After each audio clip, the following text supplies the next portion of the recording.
Okay, here we go. Hey, everybody, it's Damon Johnson of DJ Realty Solutions, and today I am joined by Demetris Holloway of the Holloway team. Demetris is a part of the Valley team. He has a mortgage background, not only in writing mortgages, but also as an account executive. He was with United Wholesale Mortgage, and he was in charge of loans in multiple states. He has a great background in mortgage programs, loan programs, you name it, he's done it. He's also managed millions of dollars in loans at one time. So I know there's a lot of misinformation that's going around now with the whole COVID thing. So I wanted to get an expert on today to try to rapid fire some questions with him. We've done business in the past, and in the future we're doing business. So I kind of wanted to get an in-house, in-state expert who's done loans, who is still doing loans, who's doing refis, who's currently still working. Just some questions that I've been getting from my clients, past, present, and future clients who've been asking me. I said, well, let me get my mortgager in here so I can ask him. I don't want to give out bad information or half information, because I don't know if you've been watching the news. The news just tells people to buy, sell, don't buy, don't sell, just whatever agenda they want to push, they're gonna say or do. Yeah, so I said, let me get somebody. We both have a vested interest in the business, but I want to, we're both home, so I want to, to get some honest answers. And guys, we just had a debate even before we started recording. My first question was, is it still a buyer's market? And Demetris was saying it's a seller's market. Tell us why you think so, Demetris. So the reason I would say that it's more of a seller's market is, of course, the rates are still very, very low. So, and a ton of buyers are still calling me. I'm still getting them pre-approved, but there's not a lot of inventory, So when a home does go available, it's 5 and 6 and 7 offers. And when there's a ton of offers, that drives up the price, and that helps out, that benefits the seller more than it benefits the buyer. See, and I was thinking the exact opposite. I'm glad we led with that question. I was thinking it was a buyer's market, because my buyers feel like, oh, the sellers are desperate. They need to sell these homes. They need the money. But you're hearing it here first. He's saying it's a seller's market. So I'm just glad the market is the market right now. Prices have not only, I think, stabilized, have increased. Yeah, but I think, in the point of either way, it's almost it's a sad time for both buyers and sellers with both going on. I really don't think, it's some of them are going to get advantages, but it still sucks, because if somebody's desperate to sell because of these times, that sucks. They're desperate to buy because of these times. It's all, nobody really benefits. There's no really clear-cut winner. Just because I'm telling people who are thinking about selling, when you get that great offer in, go with it. You kind of don't want to wait, because people are getting laid off every day and furloughed. You kind of don't want to wait around and be like, oh, I think I can get a couple $1,000s more. I'm like, no, take this offer now. Right. I can't force you, but that's my best advice is, when you get close to your asking price, take it. Especially now.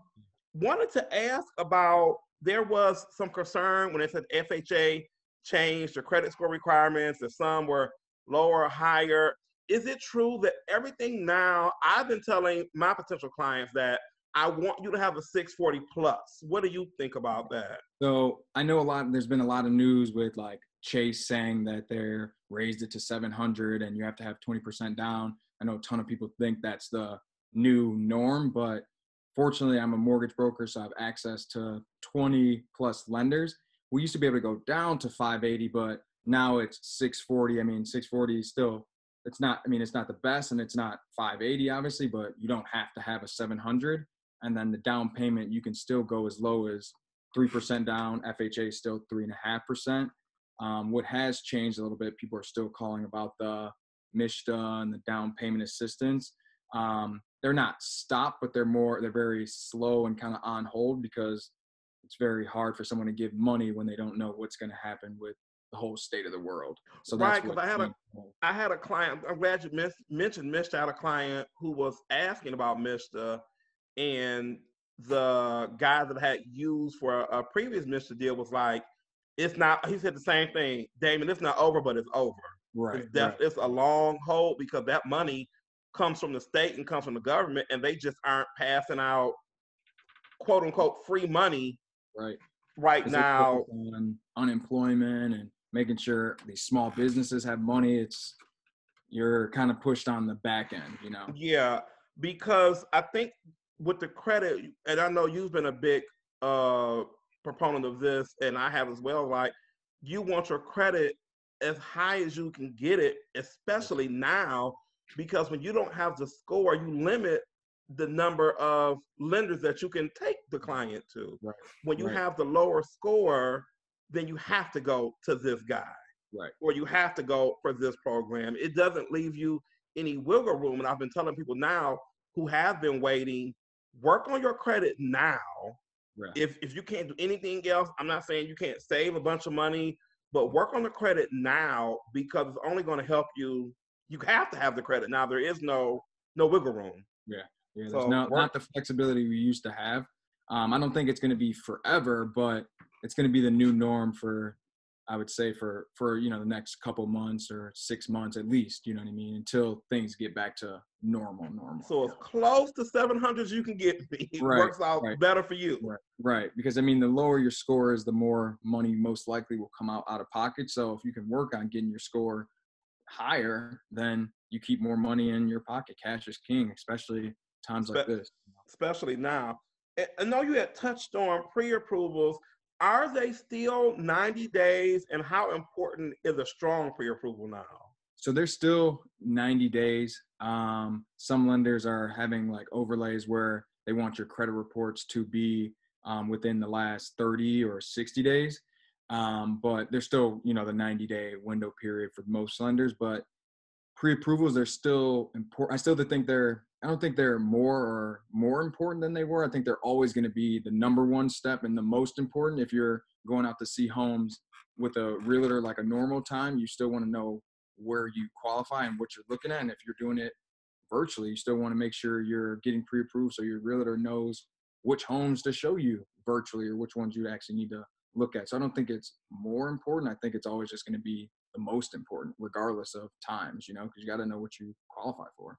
Now with the pre-approval, I have people, of course, are filing for unemployment and grants and loans and everything that they could help them out. Now I Right. totally understand it. I had a conversation with a young lady and she asked about, hey, Damon, I think I want to file for unemployment. How that going to affect me? And I said, hold that question. I'm going to ask him Right. tomorrow because in my head, when we work together doing mortgages, I always thought that unemployment income really isn't income that can be Right. calculated into your Right. DTI. I think I Right. remember reading it like that. Yep. But so exactly how does that work? Yeah. So if you obviously are filed for unemployment and your company has laid you off, unfortunately, you're not going to be able to get a mortgage because that's nowhere near what you're actually going to make, or in some instances, you're making more than what you were currently making at your other job. So if you're not currently working, you're unemployment, you wouldn't be able to get a mortgage, unfortunately. But yeah, that's where it'd be at. Because the minimum is 2 months for is it still 2 months for pay stubs and Yeah. continuous employment?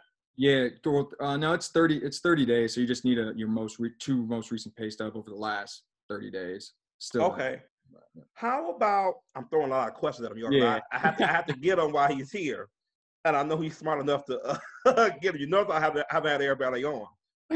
When you are, I'm gonna sneak this one in. So when you are doing the pre-approval and they have the income, are you, and I think we've had this conversation before, but I don't know if we how far we got into it about the reserves in your bank account, because some lenders are saying, hey, you need $5,000 extra in your account that doesn't count towards your daily living expenses. And I Right. kind of have mentioned that to some clients, like, hey, if you only got $1,000 in the bank, I don't think you're gonna be able to buy this house because the appraisal is $600. Right. The Right. inspection is $400. Right. the credit report is $50. You know what I mean? It's Right. little Yeah. things that add up. So are they requiring, the lenders that you're working with, are they requiring to see cash reserves outside of Yeah. daily expenses or? Yeah. So how it's working is that, to be honest, like before, say 45 days ago, you basically, if your cash to close or how much you had to bring in was $5,000 and you had $5,500 and you used everything in your bank account, if you got an approved eligible, we kind of, we just rolled with it. Now most lenders are requiring you to have 3 months reserve. So after, you make your, how much ever your payment is, say it's $1,000, you need $3,000 left over after you make your payments. And I know a lot of people have been up and down about it, but to be honest, I think it's kind of a good thing, because realistically, it's, if you buy a home and you spend $5,000 and you go in your home and all you have is $500 or $1,000 to your name, especially for first time home buyer, if your hot water tank goes out, if your air condition blows, you want to have some type of money, because if you only have 1,000 or 2,000 left over, it's not going to be It's not very going to pretty last. if something goes wrong, and that happens. It's a house. So would you like to see it, like, let's say if I was buying a house and um, it's a $200,000 home or 250 or whatever, just a, Yeah. normal Oakland County home. Right. Right. How much would you like to see me have besides my down payment? Because this is the thing. Clients think that when we say down payment and earnest money deposit, they think that that's it. They're like, Right. oh, I already gave Damon the $1,000 check, and Right. then I gave Demetrius the $2,000 down on the house. So they're gonna use that $3,000 to help me close. And I'm like, Right. no. So yeah, just reserves it can be anything. So it can really reserves can come from, a gift. Your mom could give you $2,000-$3,000 and put it in an account, or, your 401k can be reserved. So reserves can just come from any account that you have your money saved up, but you'd probably want to have at least $2,000-$3,000 left over after you close, and left in a bank account. What do you think home buyers should be doing to get ready in the next few months? We've had clients that we're working with who are waiting, who are almost there, who are really like almost there, and then this. A few of them are still working. I'm telling them, pretend we're still going, save as much as you can save, continue to pay your bills because you are still working. Don't stop paying your mortgage. Don't stop paying your rent. Don't stop paying Visa, MasterCard, whatever you have. That's just what I'm telling them. What do you think?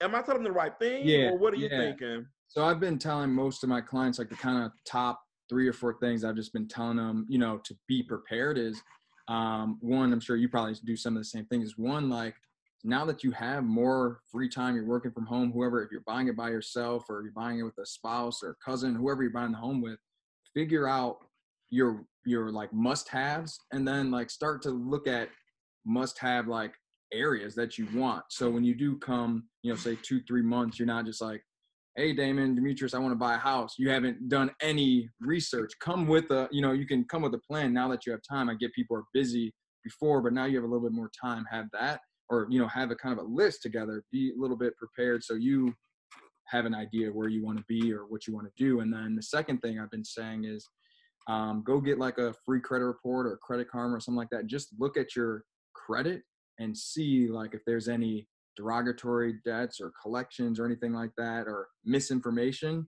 Try and get that cleared up. And if you don't have any of that and you just have some credit card payments and bills like that, and you do have the extra cash, try and pay some of those down to boost that score up above a 640 or a 700. And then whatever leftover cash, just try and save it as most. So when you come, you know what you're looking for, your score is up, and you have money set aside to close on the home. Good job. So sellers, I'm still telling my sellers who are getting ready, hey, still paint, still do, the maintenance that you can do. I know that some contractors are working, some aren't.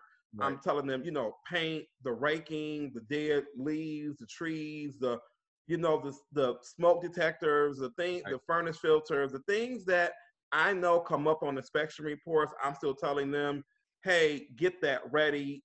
It's because a lot of things you don't have to spend money on to get your home ready. Still act like there are no buyers and you want your house to stand out, or are you saying just like, here you go? Yeah, I would still say, because even if it is a seller's market, whatever it is, you still want your home to be in the best shape it can when people can come view it, or if it's a virtual tour, because you want to get the best bang for your buck. So you might as well, if you can not, spend $200-300 or getting some paint and, raking for bags and all that stuff and sprucing it up. I mean, why not? You know what I mean? Make thousands more dollars in, a couple months. So I would say, yeah. And you have the free time. You can not be bored, paint the house, break some leaves, it's right. What else are you doing? Right. What else? Might as well do that, How about now? This is his expertise, guys. It's not mine. But people ask the realtors question. We sitting there like, I don't know.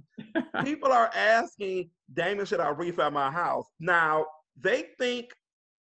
clients think that I have all the information right here. Right. They don't understand that the only information that we get from broker Holloway is Damon, they can spend $300,000, not a penny over. And I'm like, great. So we can go 325, right? Right. But I don't think that people really understand that even though we're friends, you don't be like, hey, here goes their folder. Right. I don't see any of that. So for me, I was like, let me ask him, because I don't know if you made your payments on time. I don't know if you bought that Corvette as soon as you closed. Right. I don't know, is your wife back to work? So when people are asking, is it a good time to refi? I'm like, are you trying to have a bigger payment, smaller payment, pull cash out, like, I don't know. So what should I tell them? Yeah, I would say, I mean, if you have a rate above, I would say like 4% or 4.125, then yeah, I mean, you're looking to lower your rate. I think it's a good time. Or if you've seen like a lot of homes in your area selling and you think there's a good amount of equity in your home, it'd be a great time to pull that equity out to pay off some credit cards, old cars, or whatever it is. But if you're in the threes, I would say you probably want to hold off until all of this is over and we can see how the market settles. And then we may be able to get you even a lower rate when the whole COVID-19 is over. Give me your number and what email you want people to contact you at about any purchases, refi, because I'm not the refi person. Right. Oh yeah. And before I let it off, I don't know if you're going to post this or not, whatever you're going to do, but I think this is a good thing to know. Is I posted maybe last week sometime about the whole forbearance thing. Oh. But I wanted to make note of it, is that let's get into it. I said don't do it. Right. I would say if you can make your payment, obviously pay, make your mortgage payment. If you can't, reach out and contact your servicer and try and get help. That's what it's there for. But I think it's a lot of misconception in the media, and like the politicians are like, hey, you don't have to make your payments, or even some I've seen realtors like, just don't make your payment, something like that, go for forbearance. And it's like, it's not foreclosure. It's erasing it's not erasing the debt. It's just a Band-Aid to help you now. But when due time, 3-4 months, they're still looking for that money. So, and it's especially in the time like this, if you don't make your payment and then 3 months they're like, hey, we need $4,000, that's going to be very strenuous on people. So if you can make your payment, make it. If you can't, call your servicer and see what kind of deals you can work out. But you don't want to put yourself in a worse situation after. Same thing I was telling, thank you for bringing forbearance up, and how I forgot that in my notes. I was telling people that, that's why you get paid the big bucks. I was telling my clients who are renting and going to buy, pay your rent. I was like, a rent smudge on your credit is just as bad as not paying your mortgage for the month. Right. I was like, they can't evict you per se right now, but when the governor and the president come to an agreement, they lift that part of the deal. When the courts open back up, they are going to want their money the same day. There is no 90-day extension. For the people who are renting, please call your landlord, call somebody, because they are going to want every dime that you owe them the day that this gets lifted. If not, it gets lifted July 1st. Now I got till September. No. Yeah, make sure whoever it is, landlord, whoever it is, just reach servicer, reach out and just talk to them and see if you can work it out. Don't just not make it, because a lot, especially landlords here in Michigan, a lot of them are people just like us. So if you're not making your payment, they probably rely on those bills to pay the mortgage. their bills. So they may even, if you call your landlord and they're like, yeah, your payment's $1,000, but if you can give me $300, whatever, just something, because they need to pay bills too. They're small businesses, small LCs, just like you and I are. Because I was saying that because the thing is, when you don't pay or give them some form of payment, they can't pay the mortgage on that house. And if they lose the house, you have to go anyway. Right. Everybody loses. Everybody loses. So yeah, like you said, please call your servicer, your landlord, your Visa, MasterCard, whoever you need to call and set up. Call everybody. Right. I'm calling AT&T this week. Like, I don't want to pay you anymore. Like, hi, I just can't blindly pay this bill every month. I need you're my sir. I need some help. So, what do you think about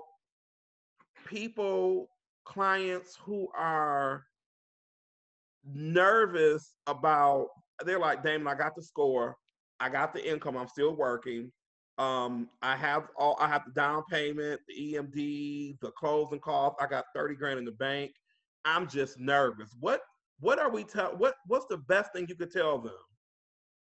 So, I think, of course, you're always going to have nervous when it comes with uncertainty, but I don't think it's going to be a lot of like 2008, everything's going to crash in the housing market. I think what's going to happen, and economists and all these higher up leaders are way smarter than me, but they're predicting is that rates are still going to be low and they're going to continue to be low. So, and people are always going to need somewhere to live. So the housing market, I think, is going to help us turn this whole COVID-19 thing around, because when you have people buying and selling homes, that stimulates the economy. And what better way than if people have been sitting in their small apartments or houses and they're like, this is ugly. And a bunch of people get back their jobs and start buying their houses, new houses, and selling old houses. It's going to turn this whole Michigan and the country in general around. So I think the housing market isn't going to go anywhere. And especially if you have a job and you still have the money, I would say buy. I think the housing market's going to be just fine.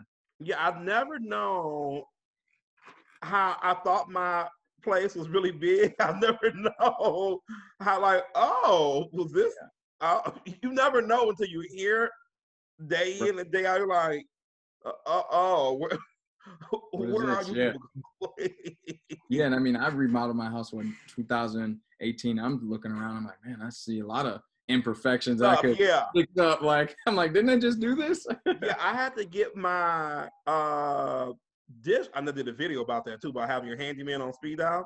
Right. I had to get my garbage disposal repaired, and I had to get a new kitchen sink, new kitchen faucet.